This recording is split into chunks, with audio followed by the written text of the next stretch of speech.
welcome to The Price of Football, the show that looks at the money behind the beautiful game and the show that is very excited that the Euros wall chart has just gone up. I'm Kevin Day. He is Liverpool University's Kieran Maguire, though. I have to say, Kieran, nothing messes with your mind more than a bottle of wine and a wall chart that says Euro 2020 on it. Although, having said that, the merest hint of Swiss Ramble guesting on our show this week played havoc with a lot of people's minds on Twitter, didn't it? Yes, yeah, we tried our best, but he's playing very hard to get, as in impossible to get, and that's the benefit of being in Switzerland, I guess. No, I don't know. He dangled the first little bit of bait in the water, which it sounded more like a euphemism than I meant it to. But you know, the Switzerland thing's not a problem, Kieran. The technology they're not neutral in everything, Kieran. The technology's later we will be hearing in a very, very interesting interview from John Bennett, Deputy Chairman of Rangers. He got in touch after we talked about them offering shares in the club to fans on a recent pod and wanted to explain in more detail. And he told us quite a few other things as well, which I'm looking forward to hearing because it was Kieran who did the interview. But first, before that, of course, some news. It's Newsday. Following on, Kieran, from the European Super League debacle, Joel Glazer has had a meeting with the Manchester United Fans Forum. There's nothing like watching a charm offensive from a man whose default setting is not charming. But more importantly, before we talk about Mr. Glazer, more importantly, the Premier League just today have fined the 6 Super League clubs a huge sum of money, Kieran. Where will they be able to find this sort of money?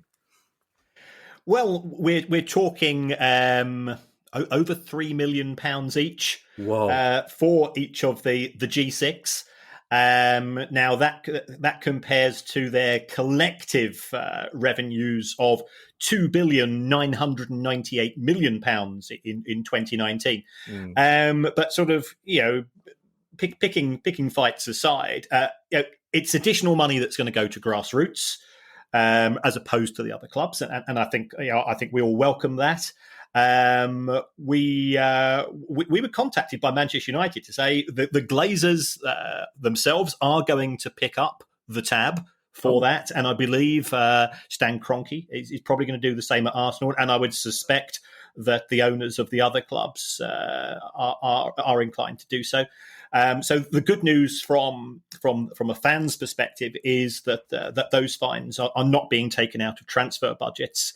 So the fines, there's been a bit of a pushback, I think, from some fans who feel it's not enough. But my view is ultimately, what are we trying to achieve through the position in the Premier League? They said, you and I, in an ideal world, in 10 years, well, first of all, we hope we'll have put our feet up for a few years by then, but we will hope that there will be a Premier League which is competitive, which will have a decent number of teams in, and those teams will include a strong Chelsea and Manchester United and Liverpool, because that has helped to drive the success of the Premier League since it started. So trying to be over punitive, I, in my view, never works. It's a case of proportionality. I think the issue which has perhaps gone under the radar is there's also a suspended sentence that's been given to these clubs should they try a similar activity to the Champions League. To Super League. They'll be given a £25 million fine each, and a 30-point deduction. Although part of me thought, well, hold on, if they get a 30-point deduction, they're still unlikely to be relegated, and given that they won't be trying to qualify for the Champions League, is that a genuine punishment? But even so, the fans want to see them at the top of the table all the time. So that's where we are. I think there is. I think for me, that probably the biggest issue overall is what these people wanted. The owners of these clubs, that they wanted power and control over football, And that's the one thing that they've not got. And in fact, their ability to influence the direction of the game has been significantly reduced because they've been taken away from some of the key committees which are part of the decision-making process. So yes, from a monetary point of view, the fines are modest. But remember, these fines are independent of the financial sanctions that UEFA has given. And there does appear to be some genuine contrition as far as the clubs are concerned. So, hopefully they won't be going away into their little huddles, which was taking place on a regular basis when owner meetings or chief executive meetings of the Premier League were taking place. And they were so brazen about it because they always had this one trump card of, well, if you try to stop us from doing what the hell we want, we will go off and form our own league. They can't really do that anymore. You often try to explain, Kieran, the inner workings of the Premier League. Is this fine a figure that the other 14 clubs will have come up with? Yes. I think there will have been. There will be WhatsApp groups from the other 14. I believe some clubs wanted a points deduction.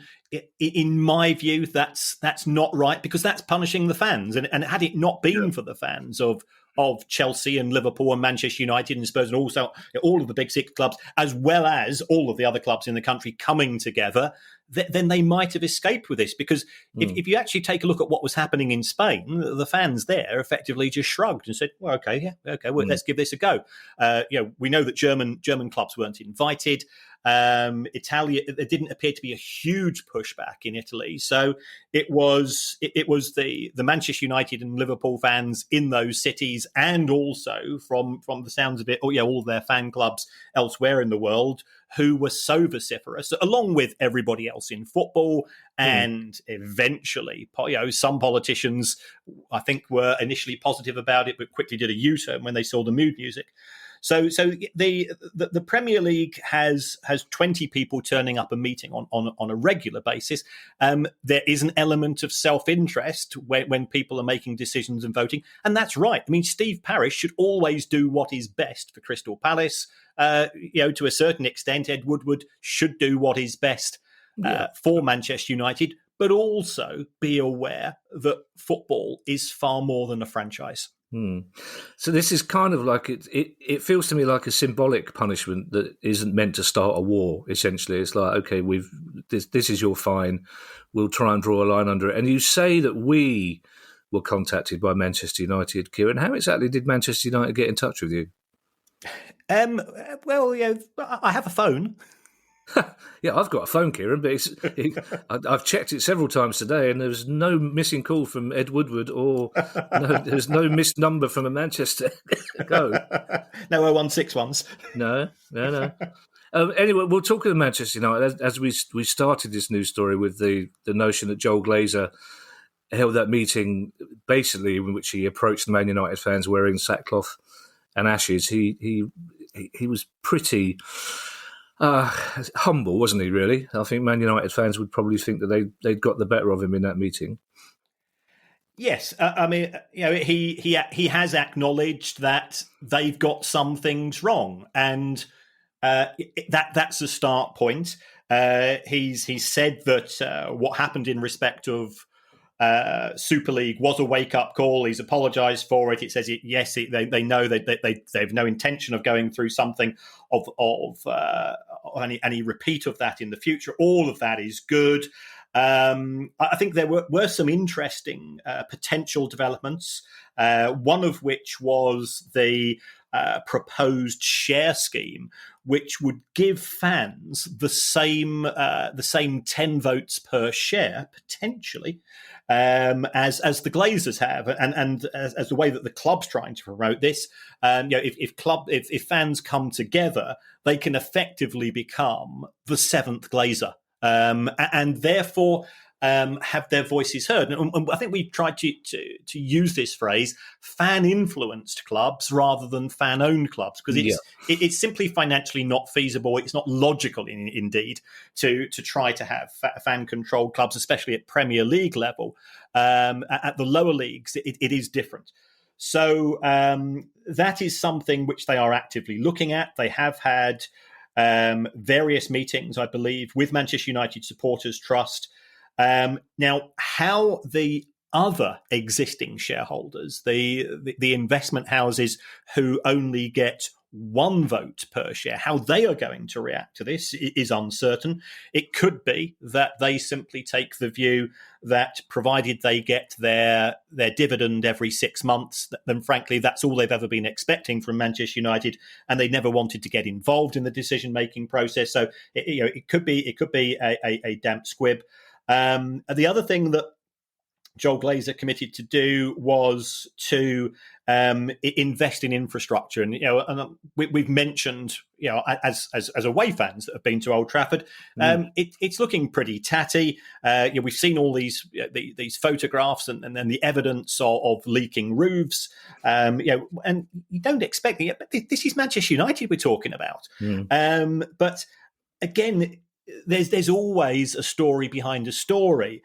And having looked at the small print of both Project Big Picture and European Super League, there were what we refer to as capital expenditure budgets, where effectively there were going to be pools of money set aside to allow for stadium expansion, stadium reconstruction, and that type of spending, i.e. what you're effectively doing is getting all of the clubs to pay for the rebuild at certain grounds.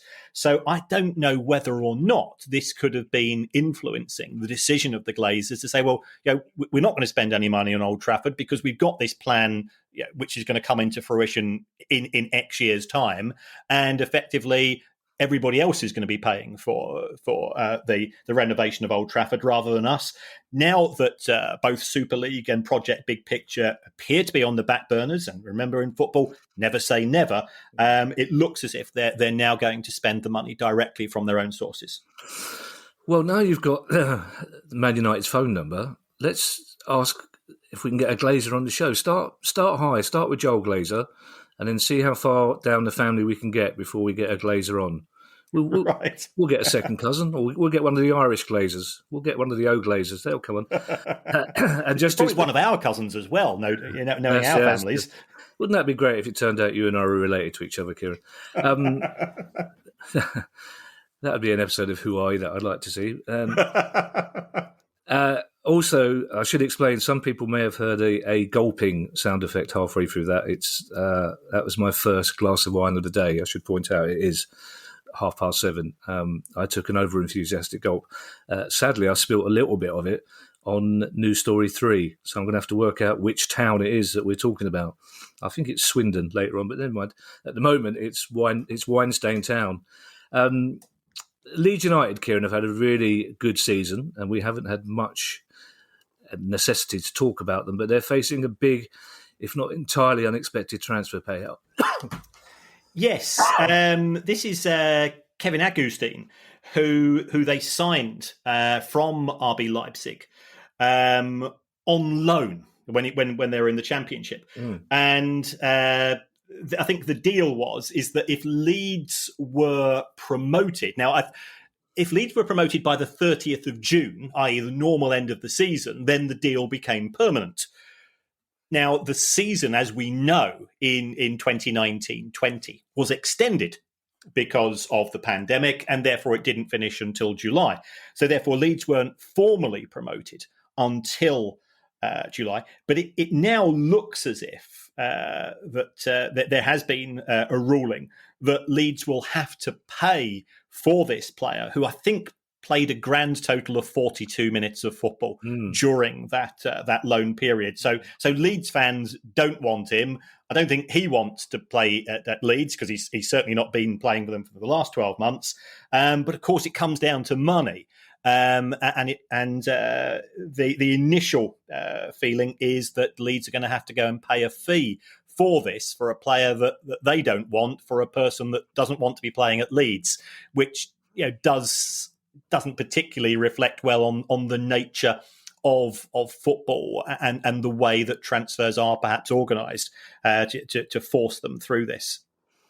Yeah, strangely, he's a classic example as well of football fans always blame management for bringing in the wrong players, but he was a player who came in with a really, really good reputation, and you can never second guess how a player is going to settle in or become part of a team. And it's just a shame because we always forget how he feels in this situation, because he's lost 18 months, 2 years of his career. His confidence will have been shattered.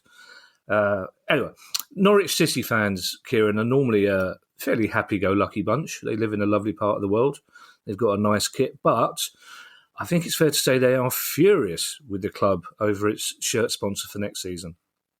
Yeah, and for me, Norwich is a club that I always hold up, certainly when I'm teaching, as a club that tends to get it right off the pitch 99% of the time. They live within their means. They've got a set budget. They sell out every week. They've got a really good, committed local fan base. They interact with the community. Lots of boxes being ticked. That 99% isn't 100%, and here comes the big screw up. Norwich have been sponsored for the last few years by a company called Daffabet. Now, anybody that saw the Ruth Davison documentary on Channel 4 a couple of nights ago might have felt a bit uneasy about the relationship between football and gambling. And that's for another show. That's for another discussion. But that deal had effectively expired. Norwich, of course, have now been promoted to the Premier League. And a couple of days ago, they announced a brand new sponsor called BK8, described on the website as an Asian gambling company, which is also involved in cryptocurrency. Now, the fact that it was Asian and they didn't even name the country involved perhaps made people feel slightly uneasy. And I think the initial reaction from Norwich fans is, well, we've never heard of these people. And so they started to do a bit of Googling. They find a picture of John Terry wearing a BK8 T-shirt, advertising the wares. And then things start to go downhill. It looks as if this company, BK8, has in historic marketing campaigns, and by historic I mean up until relatively recently, they've been using young ladies provocatively dressed in what could be described as sort of 1970s style soft porn adverts for the products, messing around. Cavorting, I think, is as my mother would probably describe. No better than they should be, Kieran. Exactly. Yes. Yeah. And certainly, these type of adverts would not be acceptable under ASA rules, of Advertising Standards Authority rules here in the UK. It is the sexualisation of young women. Yeah. It's also connected with gambling. So you're putting two vices together in not a particularly mature manner. Is the politest way I can describe it. So I've been sent some of these photographs by Norwich fans, and I took a look and said, this is embarrassing. And I think it's fair to say that there's been the fan base is very unhappy. The supporters' trust have said, we don't want anything to do this. There is now sort of a quasi campaign. People saying, well, we're not going to buy into this. We're not going to buy next year's kit because we don't want to be associated with this. And also, I think we've got to look at things from a broader perspective. We have moved on, I thought. What happens if you are a member of Norwich City's women's team? Yep, I know. And you're now having to wear a shirt, which is associated by, women sticking BK8 stickers on their fronts where they shouldn't. It's very tawdry. Sometimes in life, and I'm not being hypercritical here of Norwich because other clubs have made mistakes historically. Sometimes you can be blinded by the cheque. And I think this is the politest way that I can say how the Norwich decision makers have made. But I think it also goes to show we are living in the 21st century. And one of the first things we do, we've only got to look to see what's happened with England cricket and the mess it's presently in respect of social media posts. Well, you do your homework. If I'm going to employ somebody, or if I'm going to get into a business relationship with somebody, I do my background checks. I Google them. I take a look at their Instagram posts and so on, and then you make a decision. And if the Norwich board had looked at those photographs and said, yeah, that's okay because they're offering us £4 to £5 million a year, and that's all we care about, then I think that reflects absolutely appallingly on them. I think the best thing we can say is that they didn't do their homework. It's now come back to bite them on the bum, and they've now got a very awkward decision to make. Is there an exit route out of this? I'm not sure that there is necessarily. But people then say to me, well, we've never heard of Dafabet. We've never heard of BK8. Why are there so many gambling companies from other places around the world which are now appearing on the Premier League? And it's all to do with the Trojan horse of marketing.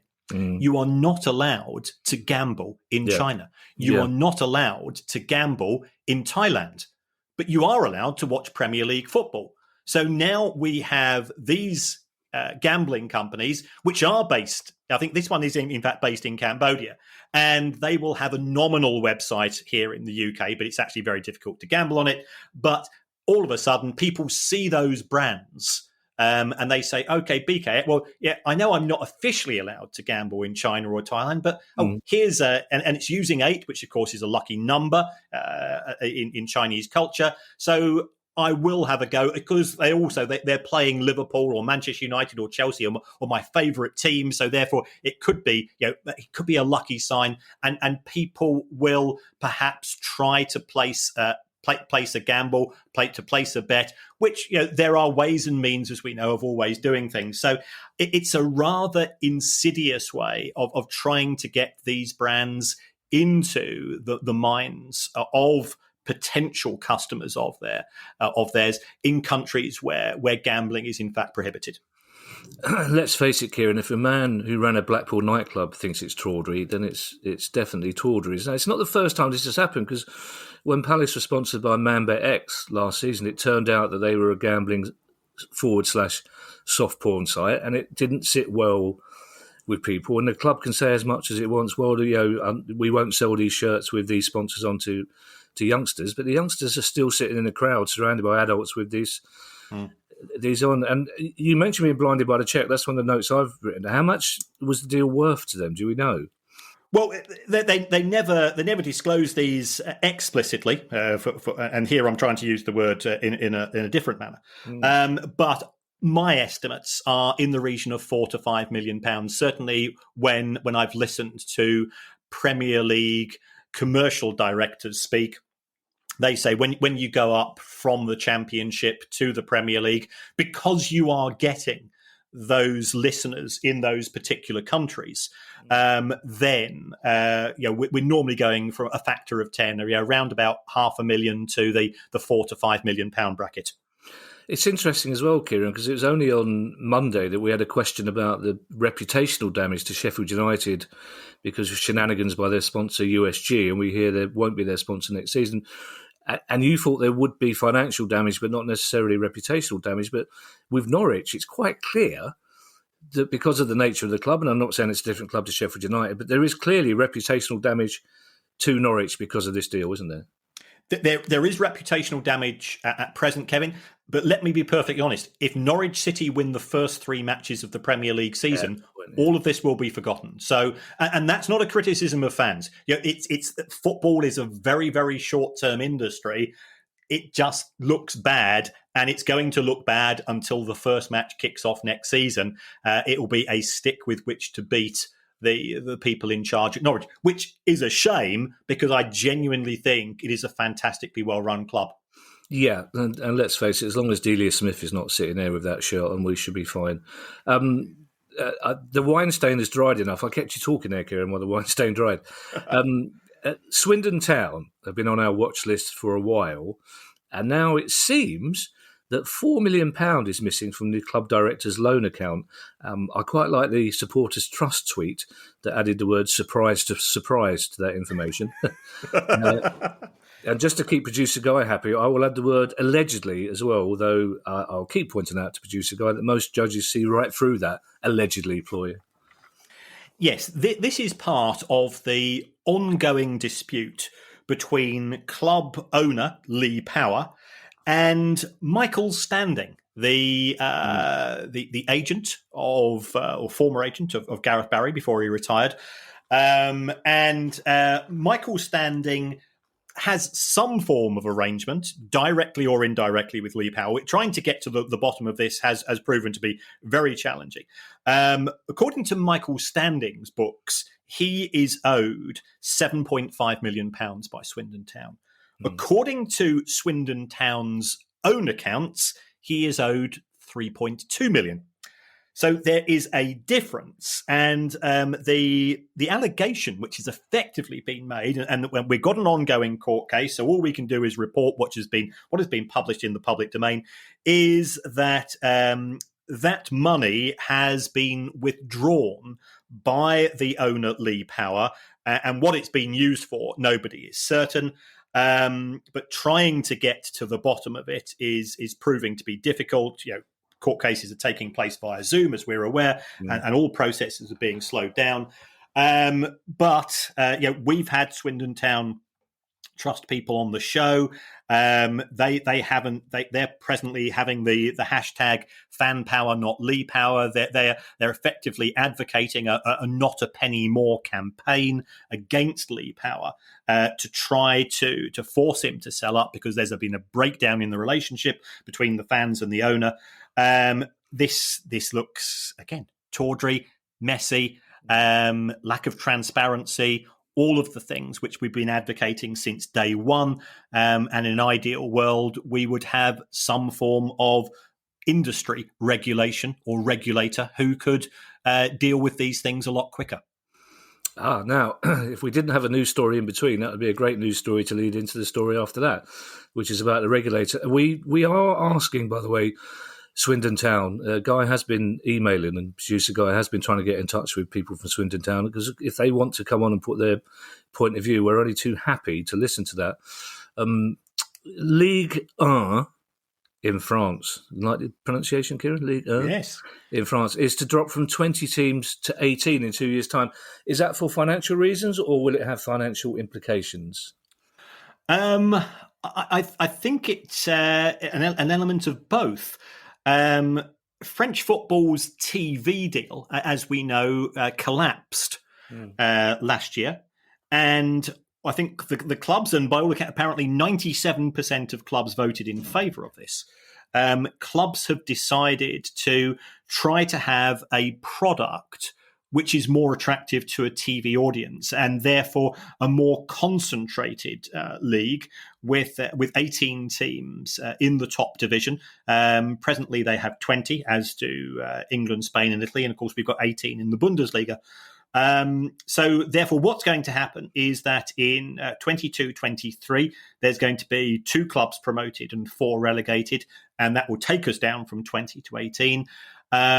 Could this be seized upon for a potential change to the Premier League? We saw in both Project Big Picture and the Super League pressure, and we've seen it from other publications as well. If you want an increased stroke bloated either Super League or Champions League, it's very difficult to fit everything in as far as the fixture calendar is concerned.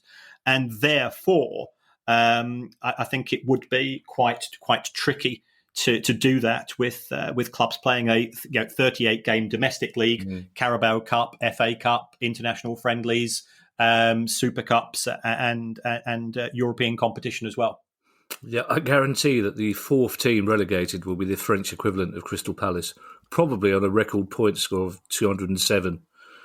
It's the sort of thing that would happen. Gary Neville, talking of independent regulators, I would have changed the order of those questions around, Kieran, but I've had that half a glass of wine now, so I'm not thinking as sharply as I should do. Again, this will be the show that BAFTA listened to.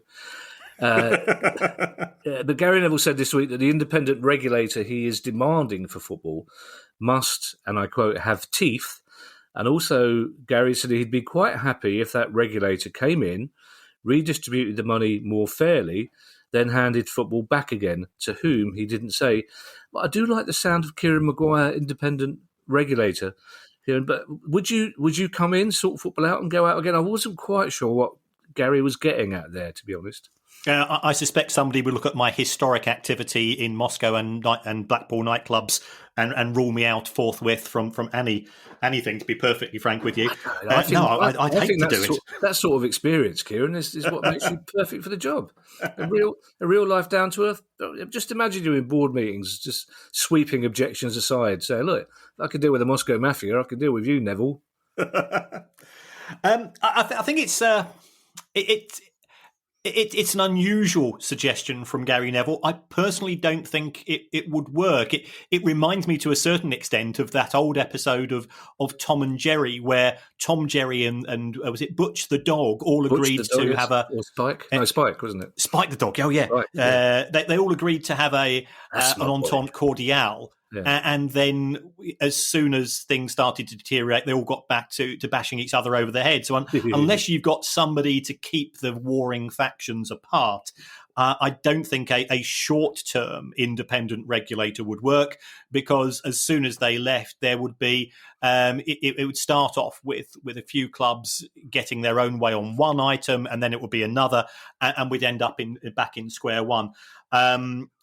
I understand why the Premier League and the EFL prefer self-regulation. All bodies prefer self-regulation to outside scrutiny. It's as individuals we do this, as organisations we do this as well. But are these organisations fit for purpose in terms of the way that they have behaved historically? That's for a much longer podcast to decide, I think. So in terms of having teeth, I think Gary Neville is absolutely right here. What we don't want is a token figurehead in charge of English football, and we fall into the trap of thinking, well, somebody's in charge now, all of the problems are going to go away. Even if there is a general manager, a national organizer, whatever you're going to call this person, a commissioner for football, they're going to have their work cut out, because the clubs are competing against each other. And when you've got 92 clubs ultimately competing against each other, then there will be factionalization. You will get groups setting aside their own personal interests against those of others, and you do need some form of referee.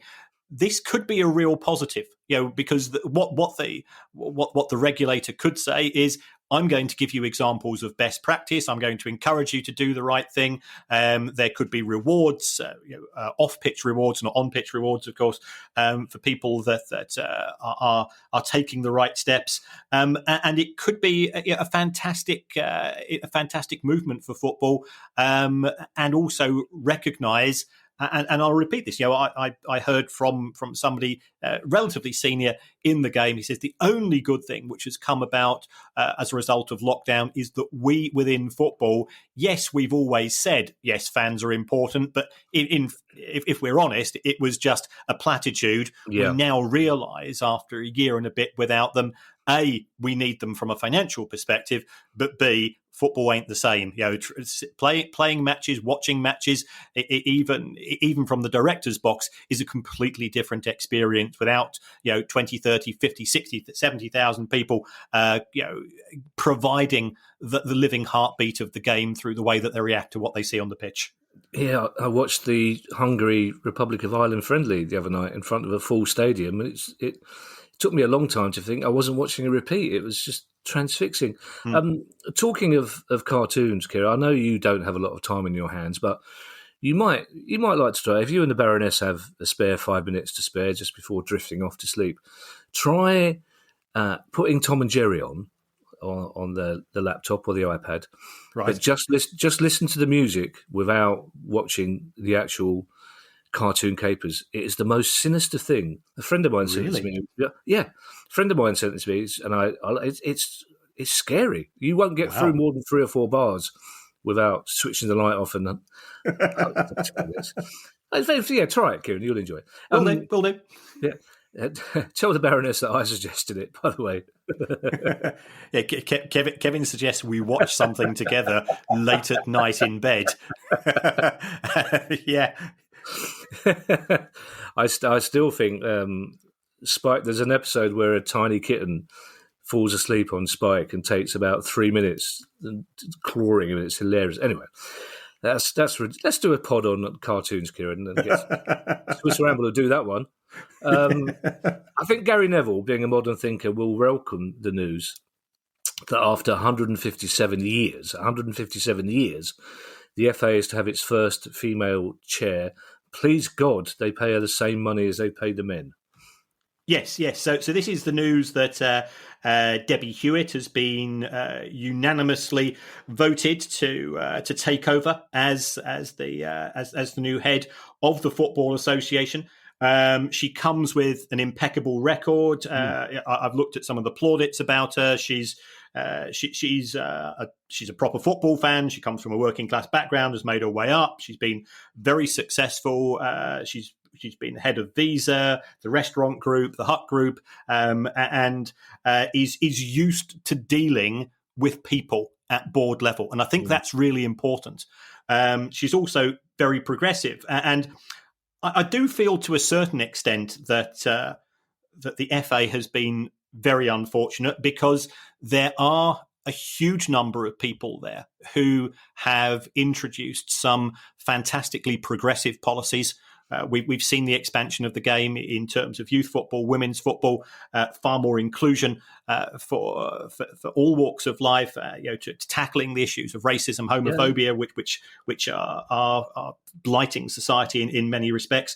And then, of course, Greg Clark went before the DCMS, and he thought he was Jim Davison for a day, and set back football 157 years with his comments about and quotation marks coloured players, and that being gay was a lifestyle choice, which I find particularly grating. So it's a step forward. I think she will be able to present and articulate the views of the Football Association in a far better way. And we wish her well in terms of what will be a very challenging time for the FA in whatever it ends up doing in terms of the way that its involvement with English football manifests itself. Presently, it is the national team and grassroots. Should it have a greater role in terms of the professional game? Well, certainly the professional game doesn't want that, but the professional game hasn't exactly, as only some of the stories we've dealt with today, hasn't exactly covered itself with glory. Yeah. And for those people who are still in 2021 accusing the FA of tokenism, they have simply chosen the best candidate that was presented for the job. That's all. That's all they've done. I know Gary Neville will approve of our last news story, Kieran, because he's very, very committed to environmental issues. Birmingham County FA have launched Save Today, Play Tomorrow, aimed at encouraging local players to reduce the environmental impact of football. And it strikes me, Kieran, this is something with a short-term cost but a long-term gain. Yes, again, it ties in with a more progressive way of looking at the impact at which we deal with many things. So Birmingham County FA, they're looking for the local game to become more sustainable. So why get 11 blokes travelling to a match together in separate cars? Why not do simple things like car share? Yeah. Why not switch off the showers when the last person leaves, as opposed to waiting for the groundsman to do it 3 hours later? I know it sounds like a naggy state to some critics, but if we each make small steps, then we can start to make a difference. And it's also good. I went on to the website of one of the organisations connected with this, and we're already seeing clubs such as, and we've criticised them historically, but on some issues, Manchester United, Arsenal, Bristol City are trying to do things to reduce their carbon footprint. I think Arsenal have gone a little bit far in not qualifying for Europe in taking that particular approach. But if everybody does a little, then collectively we can do a lot. I've probably just satisfied the woke bingo card amongst some of our listeners, but it's our children's future. I've got grandchildren now; it's their future as well. And by doing a little and projects such as this, we can make a difference. I've never loved you more than I love you now, Kieran. I'm welling up.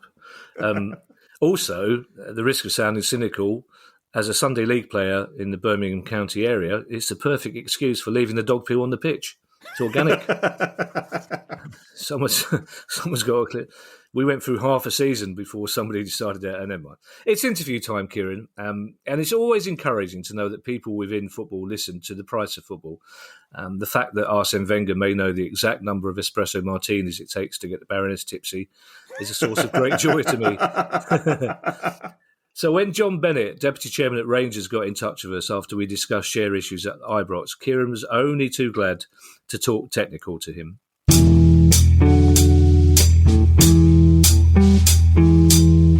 Hi, John. Welcome to the show. Thanks so much for coming on. How are you keeping? Kieran, it's a pleasure. I'm very well, thank you. All the better for the sunshine and the warmth, having finally arrived down in the southeast of England. Terrific. And can I just say, as a Brighton fan, it's absolutely fantastic to see one of our former players, Connor Goldson, lifting the Premiership trophy. I suspect it wasn't the most important thing in your minds when it happened, but it's been a fantastic season for Rangers, hasn't it? It really has, and I think he's. It's interesting. You mentioned Connor. He's been an absolute rock. I think he's epitomised the spirit that's run through the team, that's run through the club. He's been an absolute rock, and we've needed steadfast rocks in recent years, and Connor epitomises that. Fantastic. So we're here to talk about the financial issues, and Rangers now have a share issue, which is going direct to fans. Exactly where did the idea come from? Were fans in contact with you? Was it something which had come from the board? Was it sort of just a meeting of minds? It's a bit of both, actually. But, the board, and I recall this is 2015, Kieran, when we got in, and whether it was board meeting 1 or board meeting 2, it came up very early from the board as a discussion, and really just a general discussion at that time where, to a man around the board, we were all in agreement that at some stage, now we're going back 6 years, of course, but at some stage, when the time is right, it will be right to invite fans directly to own part of this club as we rebuild it. And I think the key phrase there is when the time is right. The timing had to be right, and we think that's absolutely now. Absolutely, yep. The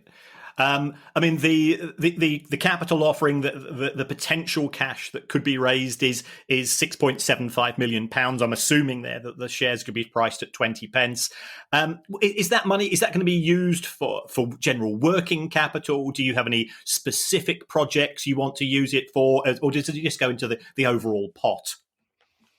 Well, and there's two things that they won't be priced at 20 pence. They will be above 20 pence, but we will confirm the share price in the coming days. In fact, next week when we go live with once the pre-registration period is closed, and we go live with the offer document itself. So that is for next week.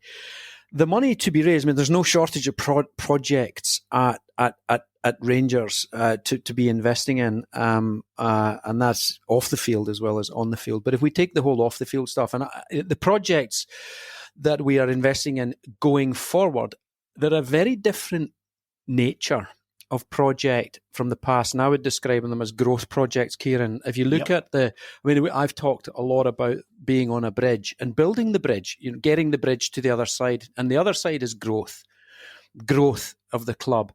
You're coming from where on the bridge? You're coming from recovery, and this has been a 6-year recovery period.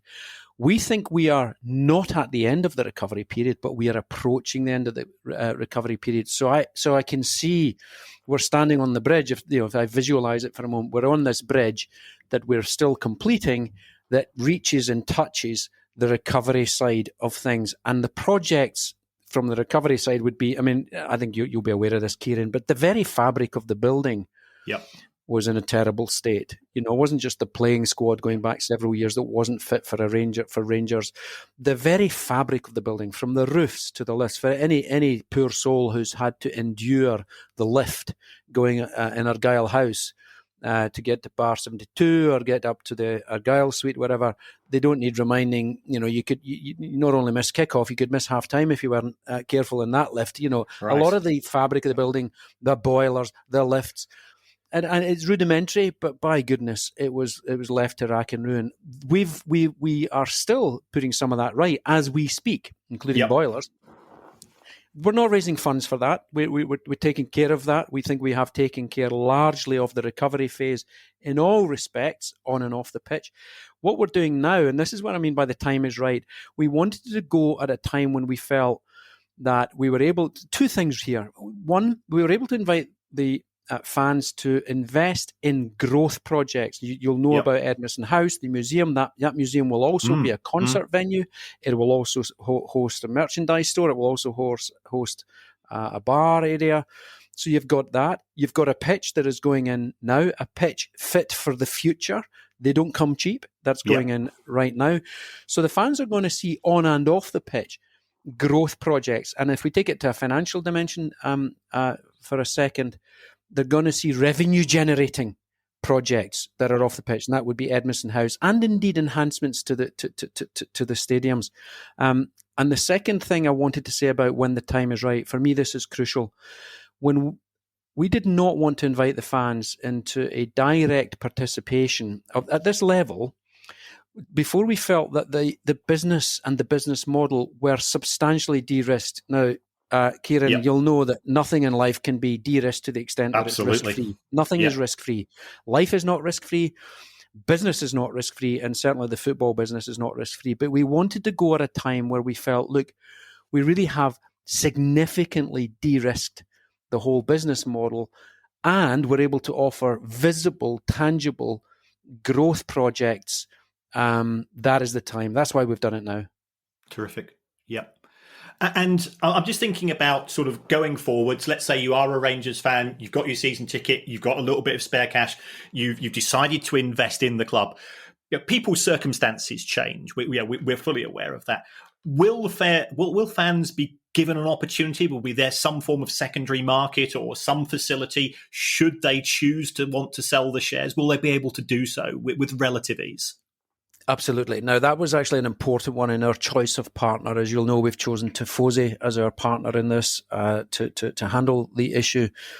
Tifosi will be providing a peer-to-peer secondary market. So again, if you want to sell the shares that you own, those are second-hand shares, those are secondary shares. So they have something called the Tifosi Exchange. Now, that actually acts as a notice board. And what that notice board does, it allows an investor to express an interest to buy or sell shares, and the price will initially be set by the seller. Then it's up to the two parties to agree. It then is agreed by the parties, and if they're in agreement, although it provides no guarantee of ongoing liquidity, how I would describe that, if I think of my day job, I would describe that as a matched bargain. It's a matched bargain basis. Yeah. So yes, is the short answer, via the Tifosi Exchange notice board. You can go and you can indicate your willingness to buy or sell. The seller will set the share price initially, and then it's up to the buyer and seller to come to an agreement on a matched bargain basis. Great. And at the initial offering, I see that the maximum purchase allowed under the proposal is £100,000. Are there any restrictions on a fan who, perhaps had a little bit of extra wealth? Would they be able to take their investment beyond that level after the initial share issue takes place? That would be. I mean, there's no plans for us to issue further shares via. We're limited at that level via this mechanism. So in this mechanism, no. But of course, if fans with a greater number than the 100,000 wanted to contact us directly, they could do that to see if we can do something there. We can accommodate a larger ticket size.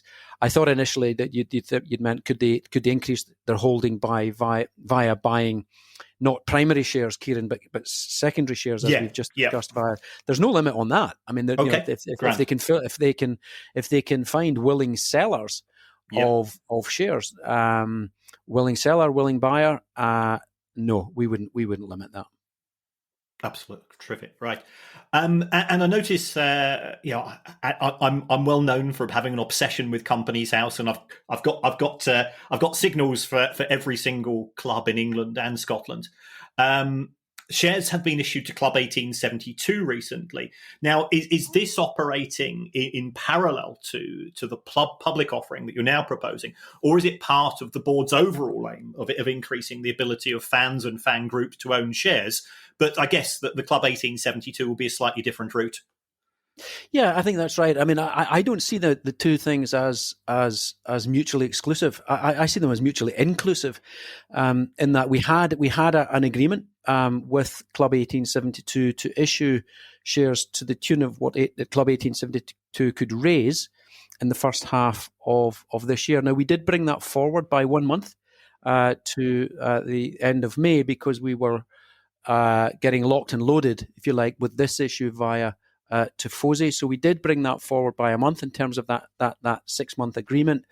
But should Club 1872 wish to invest in shares in Rangers beyond 31st of May, I'm sure we could accommodate that, i.e. in this issue. In fact, I saw that there was another fans group at Follow Rangers who have had dialogue with Stuart Robertson, and I think they're looking at that for fans who might want to go via that route. So I don't see anything that would preclude Club 1872 from continuing to invest in Rangers shares, even in this issue, if that's what they wanted to do. Well, if that's what their fans, their members wanted to do. Okay, right here. The Rangers board have helped to finance the club during the pandemic. Rangers have got amazing support, and certainly when I looked at the 2019 accounts, I think it was around about 60% of revenue was coming through match days. So Scottish football has been hit quite more harder than in many other nations. Is there any pressure now to sell assets and buy assets? Let's be honest, we're talking football players, to repay any of these debts, or as far as the lenders are concerned, those loans are part of the recovery project, and they see them as a medium to long term issue in terms of the investments in the club. Yeah, and I think the context of this, the short answer is no. Utterly not. Our whole model, our whole planning, no player sales to repay our loans, including mine. Absolutely not. Not part of the plan. Not going to happen. What that plan, those loans, Kieran, must be seen, and this is for me is such an important thing. It's something I thought long and hard about, and I tell you when it was. It was last August. I was in France on holiday, and I'm thinking, if you simplify things and depersonalize it, take it away from Rangers, any business should have permanent capital. That's the equity capital. Yep. And of course, that this issue is an issue of permanent equity capital. And that's what, if you look at what we've done as director investors and non-director investors in the 6 years, what have we done? We have steadfastly, consistently re-equitized the business. We've gone to shareholders at each AGM and we've asked for permission to issue shares. We've then, whilst we've contributed soft loans, we've then, once we got the shareholder permission to issue those shares, we've equitized the soft loans. We've converted the soft loans into permanent equity capital. Any business must stand on permanent capital first and foremost. That's the equity. If you then come to that debt that you talked about, and here's why, there is absolutely and there will be no need to sell any player to repay our debt. We've structured, and this is what I thought about last year, and I said, look, we've just got to look at this as any other business. Any normal business will have permanent capital, equity, we've talked about it. It will have long-term structured debt. Rangers did not have that. And it will have short-term debt. You and I would know that as a revolver, a revolving credit facility, or a working capital facility. Did Rangers have access to banks who were willing to lend to them long-term or revolving credit? No. Did it have that 6 years ago? No. Did it have it 3 years ago? No. With the exception of Close Brothers, which is in the public domain, who have lent to us, and that facility is fully repaid this month.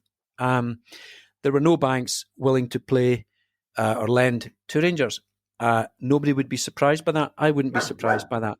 That is changing. I have to say we have had offers from commercial banks now at more interesting interest rates to fund some of our developments.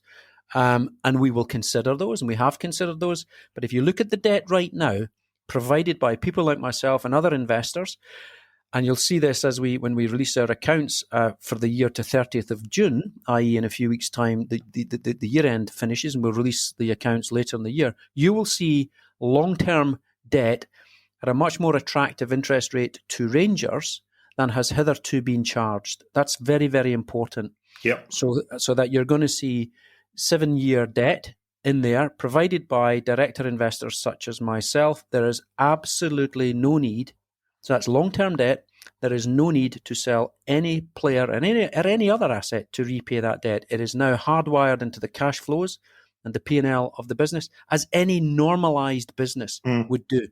We also we have had access, and we will have access to short-term, that third component of any normalised capital structure. That revolver, that overdraft facility, we've already done that earlier in this year. I was involved in some short-term debt. I have been twice in recent years. I will do so again if necessary. So Rangers now has access to permanent capital called equity, has access to long-term debt at an interest rate that is no longer at the 8% and 9% that have been charged historically, but it is a much more commercial rate to Rangers. Yep. And will have access to short-term debt. Now, that may be provided, as it is at the moment, by director investors such as myself and or commercial banks. Right. Yeah, I mean, I always tell people, in any business, you shore up the balance sheet first of all, which I think is what you're doing, and then you move on. And as far as moving on to your growth phase, I think that's exactly the right approach. I mean, if we just sort of extend the chat beyond specifically what was happening sort of internally, it's been, fair to say, an interesting 12 months as far as football is concerned. What was your reaction to Super League when it was announced? I mean, how do you think it would have affected an ambitious club such as Rangers? Yeah, you're talking about a growth phase of the clubs. Did you see that as a spit in the eye, as Severin did at UEFA, in terms of all the other clubs in Europe, or were you more relaxed about it? You know, Kieran, I was surprised and not surprised. And I'll deal with the not surprised in that. The not surprised was you could see the sort of direction of travel. If you think of the clubs, the breakaway clubs or the elite clubs or the super duper clubs, however they wanted to be known, their owners, some of whom clearly see them as global sports franchises, and in my view see them as global sports franchises before they see them as football clubs embedded in and born of their communities. That's the bit that's the surprise for me, Kieran, was that some of them at least seem to have forgotten that bit right there. And you don't need me to tell you that. You saw the fans' reaction, and it's right, that reaction, and it's an understandable reaction. I wasn't surprised in that I could see the direction of travel. It's what these owners of these clubs clearly were angling for some time. I wouldn't say I was surprised that it came. The manner in which it came, the timing in which it came, the lack of sensitivity to the very lifeblood of those clubs in terms of the fans, that really surprised me. Right. And I mean, now that we are living in the post-Super League era, and everybody's looking for, is there anything beneficial potentially to come out of this for my club? Do you think there's now a greater chance of UEFA awarding additional places in the revamped Champions League? Because we're going from 32 to 36 clubs, from 24 to 25, to actual champions such as Rangers, as opposed to the 5-year coefficient rule, which appeared to be UEFA simply giving away concession after concession after concession to those clubs who were at the same time trying to create their own competition in the form of Super League. I guess, Kieran, I'd love to give you a resounding yes to that question, in that, yes, I do think that's going to happen. For obvious reasons, I'd love to give you a resounding yes. But I don't give you a resounding. I hesitate because I talk about direction of travel of the elite or the super clubs or whatever they were. The direction of travel of UEFA has also been in a similar direction, hasn't it? I mean, it's been the very coefficient thing you talk about it has played to, dare we say, the something of a closed shop or in danger of being a closed shop. And, we eradicate the whole idea of meritocracy at our peril. So I think, the only constant in life and the only constant in football is change. I have to say, I would love to think the answer is yes to your question. I'm not brimming with confidence because if I look at how UEFA has behaved, and again, the direction of travel of UEFA, historically, it has been to play to the strengths and the desires and the wills of, the global elite or the European elite clubs. So my heart says yes. My head says at best, not quite yet. Right, terrific. I mean, you mentioned sort of growth. Rangers selling out every match at Ibrox. Wanting to monetize the assets as best as possible, and you spoke about having concerts at Edmonton and so on.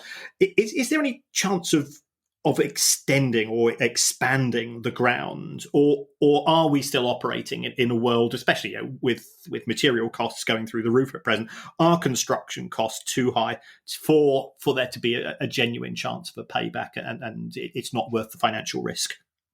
No, I think it is, and it's actually something that we've looked at in quite a bit of detail, actually. And I think we have announced something in the Blue Sky Lounge area. Now that's relatively small scale. There will be opportunities to have sort of premium seating around that. There's something that we could do bigger scale. It is bigger scale. It's obviously not a new level going on the top, but for example, could you lower the pitch and do something around there? So around say the bottom tiers, yes, you could. You can do anything in theory, but I think all at the right time. I would describe that as very much a medium term possibility, because if you look at what we're doing just now, the demands on us. I'm going to even look at the on pitch demands. If you look at the on pitch demands, we want to go and have a crack at the Champions League. We want to be group stage European football as we have been in recent seasons. But we want to be there as a given, group stage and beyond. That's where Rangers want to be. That's where Rangers need to. So we have on-pitch demands. We have off-pitch demands. And the most immediate ones right now, the pitch its very self is a financial commitment. But Edmiston House, we wanted to get, for the 150th anniversary, we wanted to get Edmiston House, that museum project, up and running. And like any business, Kieran, you've got your wish list, and then you've got to come with priorities, and then you press go on the most feasible ones and the most worthwhile ones. And in terms of payback as well, you do have to look at it as a business individual and say, well, where's the payback? What are we looking at? Is there a 10-year payback? Is there a 6-year payback? Especially at a time when we're inviting a broader church of investors into this, and the fans, most importantly, our fans coming into this. We do have to think about payback for the business. Certainly. I mean, this is an old chestnut, but I feel I've got to ask it. I mean, when I talk to fans through social media in general, there is a belief amongst some that Rangers and Celtic, we've got to be honest here, have to a certain extent outgrown the SPFL. We've reached maximum in terms of the ability of the SPFL to monetize the broadcasting rights and things of that nature. And if you want to be at that sort of that top table of being in the Champions League group stages and beyond every year, then of course you need to have higher revenues. And therefore, does that mean being in a different competition? We've seen recent proposals for a combined Dutch and Belgian league, for example, which has made some progress. Do you think that there's a chance for Scottish football to join up with another league or two leagues in Europe, or alternatively, would you like to play in England with therefore the chance of joining the Premier League, because everybody knows that the Premier League does have the greatest revenues in world football and is likely to continue to be preeminent for the foreseeable future? Yeah, and it is a bit of an old chestnut in terms of, let's take the European scale. And I did see that Benelux merger, and you're absolutely right. It's broadcasting rights, broadcasting revenues that it essentially comes down to. And of course, you're seeing a fragmentation, aren't you, of the broadcasters themselves, from linear television out to the streamers, and that clearly played a major part. If we go back to that Super League proposal, global sports franchises streamed into Asia, etc. So it's not just your old-fashioned, linear broadcasters that we're talking about. It's the Amazons, the Netflix, etc. So everybody can see that changing landscape. And if you go back, so if you take that, say, the European one, that Benelux one, there have been, of course, has been talk and maybe even talks over the years of a North Atlantic League. In the likes of in Europe, could the old firm be invited into something like that? And that really there've been a few iterations of that, and it hasn't really come to anything. Then, of course, there's what some might see as the Holy Grail, the English Premier League. I actually think there is an easier solution, at least in the near term, Kieran, on all of this. I think there's an easier option. And this comes actually, somebody actually floated it to me just when the pandemic hit. And I got a call from somebody close to the English Football League. And it was the Carabao Cup. Yep. And I thought that was a very interesting proposition. Now, the proposition was, and it really was, flying a kite at that level, at that stage. But I think this should be examined. The proposition, the thesis was, we need to breathe new life into the Carabao Cup. The Premier League clubs, now this was his thesis. The Premier League clubs have very little or declining interest in the Carabao Cup for the reasons that they're playing. Literally, they've got bigger fish to fry, or almost literally. So, wouldn't it be good to invite the old firm? And the conversation was, and I said, I think that would be good to invite the old firm. I think the Carabao would be very interesting for the old firm to be invited to, but also to participate in, because I think of the colour, the fans, the excitement that it would bring, and I actually think the attraction it would bring to broadcasters. So we had that conversation, and actually, I'm not sure that it's limited to the old firm. Could it be an invitation that's extended to, say, the top 4 clubs in any season in the Scottish Premier League? And I think that's something we should explore. It's something I'm keen to explore, and I think it's something that the English Football League should explore, because forecasting is always a dangerous game, Kieran, but I'll give you this forecast. Certainly. We would sell out our away allocation, no problem. Oh, yes. Yeah. And as a fan, even though I'm based on the South Coast, a chance to go to Glasgow, to go to Ibrox, as an away fan, as an English fan, I think there would be a pretty big take up there as well. So, yeah, it's a really intriguing suggestion, that. Well, John, I've taken up a lot of your time, and I really appreciate you giving up. I know you've got 1,001 things to do. So I'd just like to wish you all the best. Have a great summer. And I'm sure in the world of football, you've got a to-do list at Rangers, and I'd just like to wish you all the best and stay safe. Kieran, thank you. Thank you very much for your time.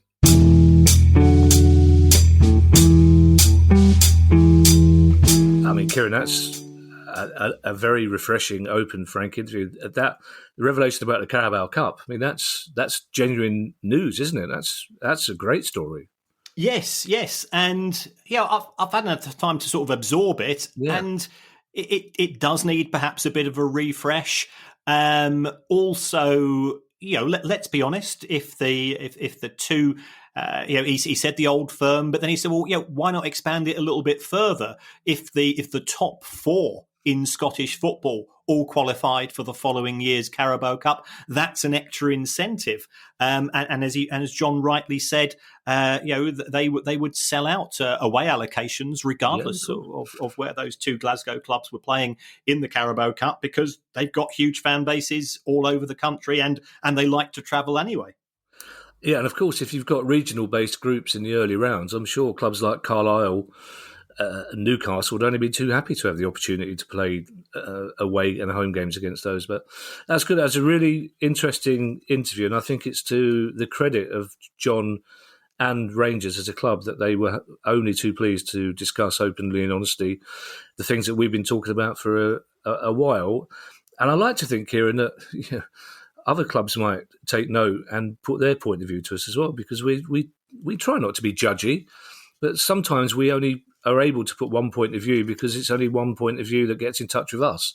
So we can't put both sides of the argument, so we're always happy. I'm talking to you, Mike Ashley. If you want to get in touch, we'll happily put your point of view. It might take a while, but we'll do it. If you'd like to make a small monthly contribution to our pod, The Price of Football, please go to patreon.com/Price of Football. And of course, if you have anything you'd like to ask for Monday's questions editions of the pod, email us on questions@priceoffootball.com. And don't forget, how could you, that the Price of Football end of season €3 quiz is tonight at 8 p.m. Patreon should have already had an email inviting you to join. Otherwise, you can check out Kieran's Twitter feed for the Zoom details. I'm looking forward to that, Kieran. Yes, it'll be fun. It'll be a combination of serious, not so serious, and perhaps a little personal element in the questions as well. Yeah, plus a little smidgen of Derby County, maybe, just a touch of Sheffield Wednesday here and there. You never know, a little bit pinch of Moscow. I shall hand you over, everybody, before you hear us again tonight. I shall hand you over to Kieran for his customary farewell. Well, thanks again, folks. It's good feedback. It keeps us on our toes, but it keeps us going as well. It's nice to know that the show's appreciated. If you can give us an Apple review, you can give us 5 stars. It makes a difference in the charts that only the God who is producer guy truly understands. But he's the guy that books the guests, and we wouldn't have had Rangers contact us to come on the show had it not been for the fact that we've had 1,500 reviews on Apple Podcasts and that we're averaging, I think, 4.9 and some very kind words, although the words apparently don't make a lot of difference. So you can say that we're poo, but still give us 5 stars, and that keeps us up in the charts. Yeah, or say that we're brilliant and give us 5 stars. That's even nicer. And I understand that the producer guy is stepping down from the heavens to actively take part in the quiz tomorrow night, I believe, or at least to show his face on Zoom. Well, is he like Arthur Daly's wife? Does he exist? It's a chance, folks. If you turn up for the quiz, you'll find out. Yeah, I think last time he took part, he put a picture of George Best up. Yeah. We will see you. Well, we'll see some of you tonight, but otherwise we'll see you again on Monday. Bye, everybody. Bye. The Price of Football.